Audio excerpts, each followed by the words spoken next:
अखंड भारत के भूगोल में भारत के बाईं जंघा क्षेत्र पर स्थित सप्तगिरी पर्वत श्रृंखला, जहां बहुत ही मनोरम और अद्भुत स्थल है तिरुमलय,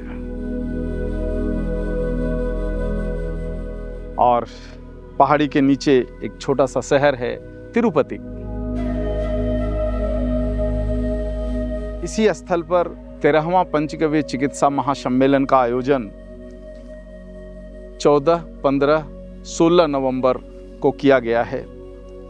काल भैरव अष्टमी का यह तिथि अमर बलिदानी राजीव भाई दीक्षित की पुण्यतिथि एवं जन्म तिथि भी है।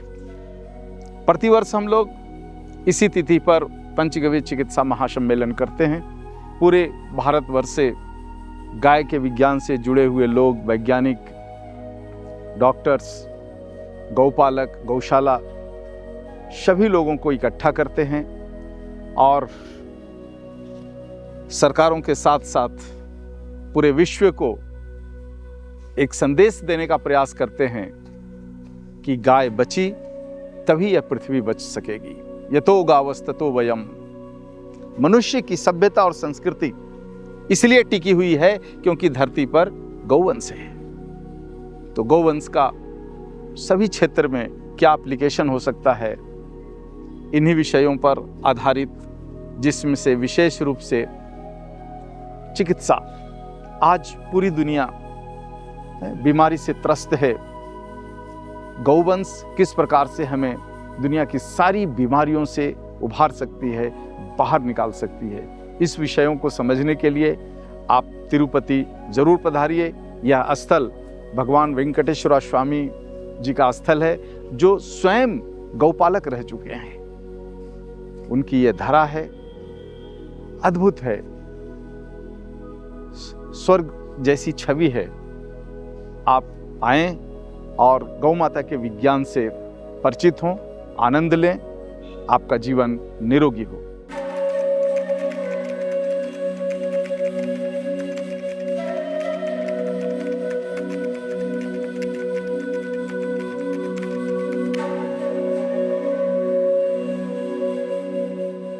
इस 3 दिवसीय सम्मेलन का प्रमुख विषय है आंध्र प्रदेश की गौ संस्कृति।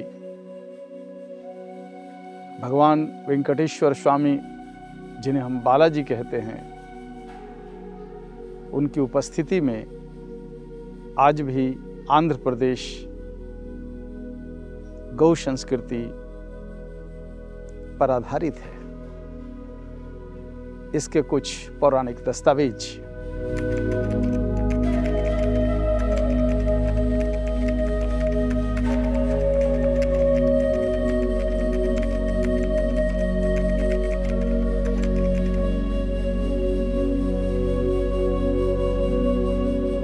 13वां पंचगव्य चिकित्सा महासम्मेलन का द्वितीय प्रमुख विषय है गौवंश द्वारा उत्पन्न आभा मंडल,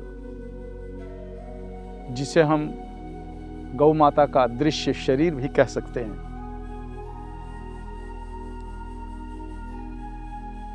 किस प्रकार से गौवंश द्वारा उत्पन्न आभा मंडल पृथ्वी के 5 महाभूत भूमि, जल, अग्नि, वायु, आकाश को संतुलित करते हैं, इस पर विश्लेषण है।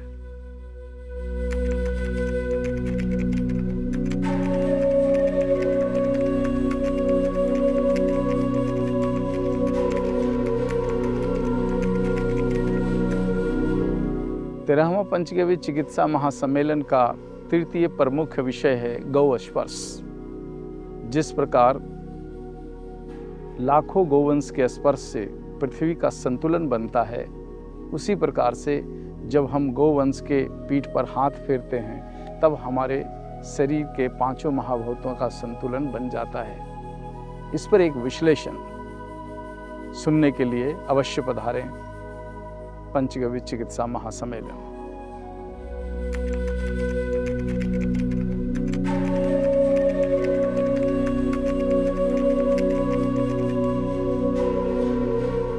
तेरहवां पंचगव्य चिकित्सा महासम्मेलन तिरुपति आंध्र प्रदेश, भारत। यह केवल चिकित्सा का महासंगम नहीं, बल्कि भारतीय संस्कृति, हमारी परंपराएं और गौ मां से निरोगी भारत की ओर एक महायात्रा है। गौ मां से निरोगी जीवन का संदेश और अति प्राचीन भारतीय परंपराओं का संरक्षण महासम्मेलन का मुख्य विषय होता है। इसमें प्रतिदिन शाम 7 से 9 बजे तक अद्भुत सांस्कृतिक कार्यक्रम प्रस्तुत किए जाएंगे, जो अति प्राचीन तेलुगु संस्कृति और आंध्र प्रदेश की समृद्ध विरासत का अनमोल चित्रण होगा। पहले दिन अति प्राचीन तेलुगु संगीत कला की दिव्य ध्वनि तरंगे सप्तगिरी की पर्वत श्रृंखला के वातावरण को सुरमयी बना देगी। दूसरे दिन श्रीनिवास कल्याण महोत्सव की नाट्य कला सतयुग से चली आ रही विवाह परंपरा का अनूठा उत्सव भारत की समृद्ध संस्कृति का अनुभव कराएगी। तीसरे दिन अति प्राचीन तेलुगु नृत्य कला आंध्र प्रदेश की गौरवशाली संस्कृति को नई पीढ़ी के सामने जीवंत कर देगी। इन प्रस्तुतियों के माध्यम से हम केवल कला का उत्सव नहीं मना रहे हैं, बल्कि आने वाली पीढ़ियों को यह संदेश दे रहे हैं कि समृद्ध संस्कृति ही वास्तविक निरोगी जीवन है। हर वर्ष महासम्मेलन भारत के पवित्र तीर्थ स्थलों पर आयोजित होता है और उसी प्रदेश की प्राचीन परंपरा व संस्कृति को शाम के सांस्कृतिक सत्रों में प्रस्तुत किए जाते हैं। इस वर्ष आंध्र प्रदेश की समृद्ध और दिव्य विरासत आपका हृदय स्पर्श करेगी। 13वां पंचगव्य चिकित्सा महासम्मेलन तिरुपति, आंध्र प्रदेश, भारत में हम हृदय से आपका हार्दिक स्वागत करते हैं। आइए हम सब मिलकर अपनी समृद्ध सनातन संस्कृति और अपनी परंपराओं को पुनर्जीवित कर गौ मां से निरोगी भारत की दिशा में कदम बढ़ाएं। वणकम, नमस्कार। पंचगव्य चिकित्सा महासम्मेलन भारतीय कला संस्कृतियों को अपने में समेटे हुए एक महाकुंभ जैसा है, जिसके अभी तक 12 पड़ाव हो चुके हैं। भारत दर्शन यात्रा का प्रारंभ कांचीपुरम, तमिलनाडु से शुरू हुआ, जो द्रविड़ संस्कृति के मंदिरों का शहर जाना जाता है। हम दूसरे पड़ाव के लिए भगवान दत्तात्रेय जी की पुण्य भूमि और कृष्णा नदी के घाट पर स्थित सांगली, महाराष्ट्र का चुनाव किया। तीसरे पड़ाव के लिए हम ब्रह्मा जी की यज्ञ स्थली पुष्कर, राजस्थान गए। हमारा चौथा महासम्मेलन भगवान श्री कृष्ण की राजकीय धरती द्वारिका, गुजरात में संपन्न हुआ। पंचगव्य चिकित्सा महासम्मेलन का 5वां पड़ाव भगवान श्री कृष्ण की कर्म भूमि, जहां पर उन्होंने महाभारत युद्ध की रचना की थी, हरियाणा के कुरुक्षेत्र में संपन्न हुआ। इसके बाद हम गए आदि शंकराचार्य जी की जन्मस्थली कालड़ी, केरल, जहां संपन्न हुआ। 7वां पड़ाव हमारा भगवान जगन्नाथ जी की भूमि जगन्नाथपुरी, जहां की मिट्टी ने कई प्रलयों को अपने में समा लिया है, वहां संपन्न हुआ। इसके बाद कोविड का दौर आया और 8वां और 9वां महासम्मेलन हमने कांचीपुरम स्थित पंचगव्य विद्यापीठम के परिसर में आयोजित किया।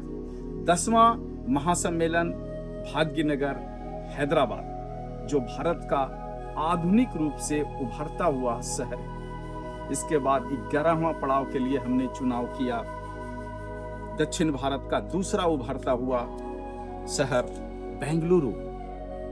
12वां पड़ाव के लिए हम भगवान श्री कृष्ण जी की लीला स्थली वृंदावन, उत्तर प्रदेश गए और वहां सम्मेलन को संपन्न किया। इस भारत दर्शन यात्रा का 13वां पड़ाव आंध्र प्रदेश की एक पुण्य भूमि सप्तगिरी पर्वत श्रृंखला पर स्थित तिरुमल, तिरुपति, जहां 14, 15, 16 नवंबर को आयोजित किया है। आप सभी का हार्दिक स्वागत है। धन्यवाद।